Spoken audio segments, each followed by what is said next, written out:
Essentially, that court in New York has said Donald Trump does not have the authority to unilaterally announce tariffs like that using emergency powers. It's a fairly technical and narrow definition there, but essentially Trump has been ruling by executive order, particularly when it comes to tariffs. This is Congress's role to decide tariff policy, to decide trade policy, and indeed to decide on tariffs. But we know from the way that Donald Trump presidency has gone from pretty much from day one, he's been largely ruling by executive order and bypassing Congress. So there's a much wider context here to this ruling that puts essentially the authority of a US president on the line. How much power does a US president have to unilaterally direct things like tariffs and so on?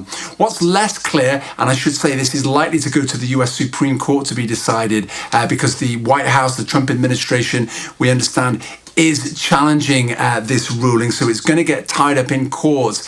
What isn't clear is what initial impact this will have on those tariffs. You'll remember that China and the US agreed to pare back the most stringent tariffs on each other. The two sides met for talks in Switzerland earlier this month and are preparing to resume talks as well to try and find some kind of mutually beneficial trade deal that would see those tariffs taken down at least somewhat. But we also know that major retailers here in the United States, Walmart, the biggest one, has already told its customers that it's beginning to feel the impact of those tariffs and to get ready for higher prices later on this summer. So it's hard to say at this point whether those tariffs are now on pause, how that translates to consumers who are increasingly concerned about the impact on prices, on inflation and so on. And that was one reason, that response from consumers and indeed investors in the stock market, why Trump had started to scale back those tariffs even before this court ruling.